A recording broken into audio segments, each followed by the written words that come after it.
Hello everyone, it's Aaron Breimer with Veritas Farm Business Management. This video is designed to answer a question that we get on a regular basis at Veritas, and that is precision ag right for my farm? To answer this question, we need to look at what we consider to be the backbone of precision ag at Veritas. Now, most people in the industry are going to tell you it's all about data. And although data plays an important part, let's face it, Veritas is dedicated to looking at data, analyzing data, and creating insights from data. However, we don't believe data is the true backbone of precision ag. It's important, but the big question that we have to answer is this: variability. Do you have enough variability on your farm that precision ag technology and the concept of precision ag is going to make sense? So this video, we're going to talk about a tool that we've built to be able to answer that question. How much variability do you have? And is it enough that you're going to have to consider precision ag to truly get the most out of your production system? So with that in mind, most people in the precision ag space are going to tell you the most important layer, the layer to get things started, is a good soil test layer. So let's talk about soil tests. There's a whole bunch of different systems out there. We're not going to go over all of them, but we're going to go over some of them and how Veritas looks at these different systems in order to be able to determine how much variability is actually there. So the basic approach on soil sampling is what's called bulk sampling. In Ontario, this is one sample every 25 acres. I know in Western Canada, it's very common to do one sample for every 160 acres. Really doesn't matter what your scale is that you're using. What bulk sampling is doing is taking the field and sampling in very large sections, and the samples are collected, mixed together, and sent off to the lab.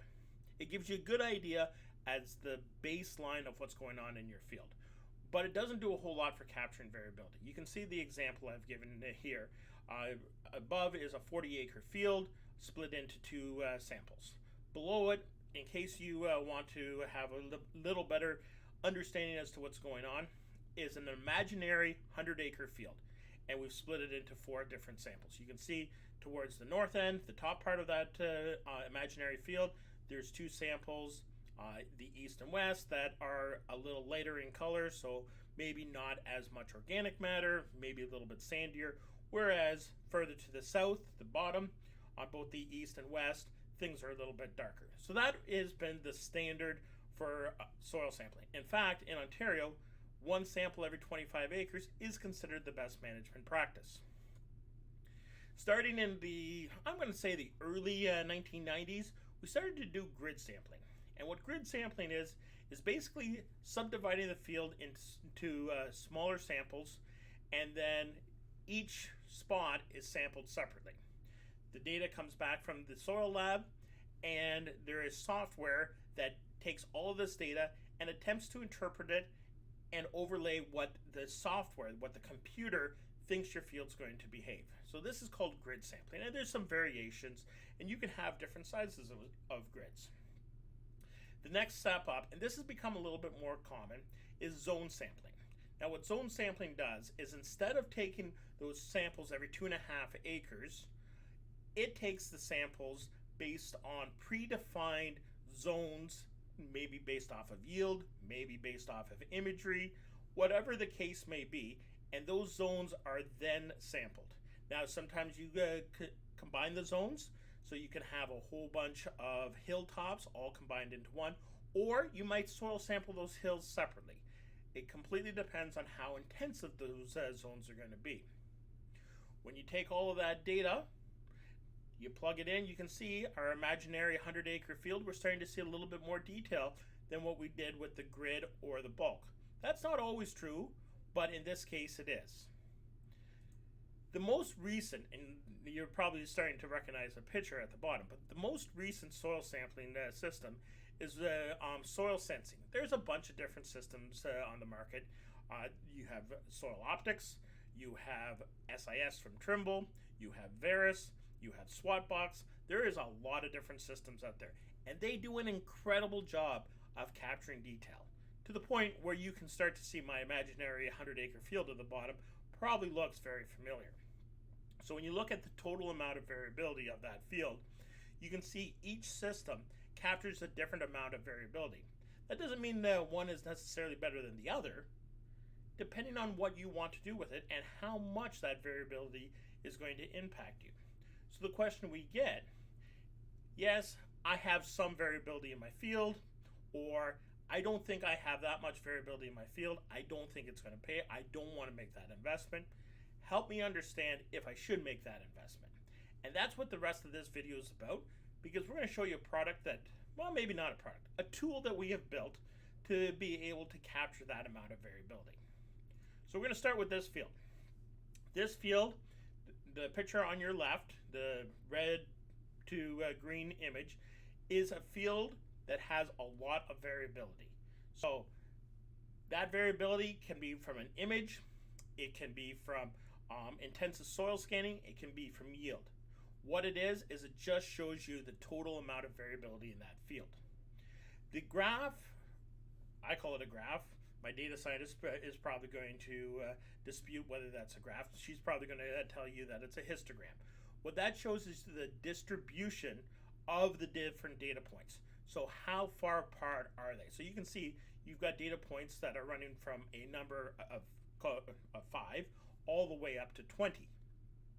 So you have a significant variation, and you can see there's different peaks across the field. So the closer that those peaks are together or combined into one, the less variable you are.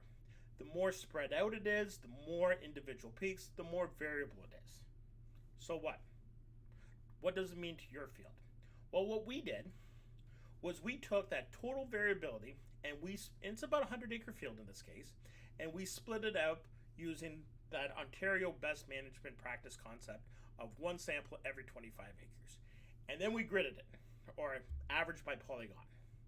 And what you can see is when you do that, and you measure the amount of variability, so basically what you're doing is you're comparing the histogram of the total variability to the histogram on the 25-acre sampling. And when you do that, you capture 19% of that variability. I told you, this field has a nice bit of variability. As a farmer, I would not be happy capturing only 19% of the variability. So what else can we do? Well, we could go to a 10-acre grid approach. And you can see we're capturing a little bit more of the variability. In fact, we're capturing up to 45%. Like I said, this is a grid approach. So maybe you say, you know what, I want to use a 10-acre zone. What does that do for me? Well, in this case, you can see the grids are a lot different than the zones. There's your zones, there's your grids. Back to your zones. But in both cases, you're capturing 45% of the variability. It's a different 45%, I'll give you that, but in both cases, you're capturing 45% variability. So maybe you're going to say, you know what, 45%, I'm not convinced that that is enough variability to capture for this field. I want to capture more. All right, let's go to that 5-acre grid. Wow, we've just gone from 45% to 80% by going from that 10-acre, whether it was grid or zones, to a 5-acre grid. You've captured 80% of the variability. That's pretty impressive. Now, you could also do it a 5-acre zones. Once again, 74%. So you've dropped a little bit of that variability by going to the zones. And that's just because of how the zones are made. Depending on how you make your zones, you might be able to capture more of that variability. That's the cool part about this tool, is you can start figuring out what is the best way to make money on your farm or invest on soil sampling. Do you want to soil sample every 25 acres? Do you want to soil sample every 5 acres? Do you want to use grids? Or do you want to use polygons / zones? This is a really cool tool. You can send us your field boundary, and we can start doing this with your yield data or with imagery even before you make that investment on soil sampling. So before you make that investment, you can decide how much variability you want to capture. Now, if you want to spend a little bit more money, you can go up to the 2.5 acre grid. That's going to give you a little bit more variability capture. You can get it up to 81%. But like I said, obviously twice as many soil samples, the price starts to go up. So it depends on your operation and how much variability you want to capture. If you were comfortable with capturing only 19% of that variability, perfect, go with the bulk soil sampling. If you want to capture a little bit more, you can start to become a little bit more intensive. So there's our 2.5 acre grid, our 2.5 acre zones. So these zones were obviously drawn a little bit better than our 5 acre zones, but we only captured an additional 1% of that variability. Still not a whole lot of difference between the two. Now, the cool part about a 2.5 acre grid and 2.5 acre zone, they're probably going to be about the same price. But if our 2.5 acre zones had been more accurate, then maybe we would have been up to the high 80s, and you'd say, hey, that's the one I want to go with. It's completely up to you. That's the cool part about this tool. Your fields, your variability, you get to decide how you want to capture it. Or if you don't want to capture it at all. If it is super uniform field, run it through this tool, and it might come back that bulk soil sampling catches 80% of the variability. All right, then if that's the case, why do a precision ag? That would be my question to you. So that's a pretty cool thing. Now, if you really want to start spending some money, you can get intensive and you can go to the 1 acre grid.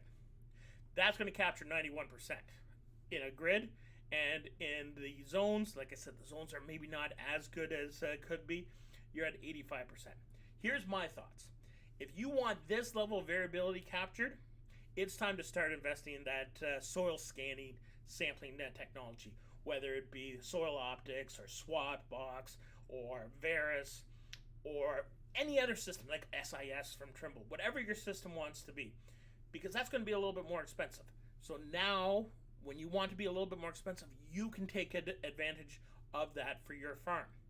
But, like I said, maybe you don't want to invest to the highest level. Maybe you want to be a little less expensive. That's the cool thing about this variability capture tool. You can decide how much variability you want to capture in your farm. And then you can make smarter decisions on how precision ag works for you. If you don't have that much variability, don't go precision ag. But if your answer to should precision ag work for my farm and is you don't know how much variability you've got on your farm or how you're going to be able to capture it, what a cool way to investigate to determine if it's the right decision for you or not. If you have this type of information, you can make better decisions on where you want to invest on your farm. Thank you very much for listening. Hopefully you'll check out a few more of our videos.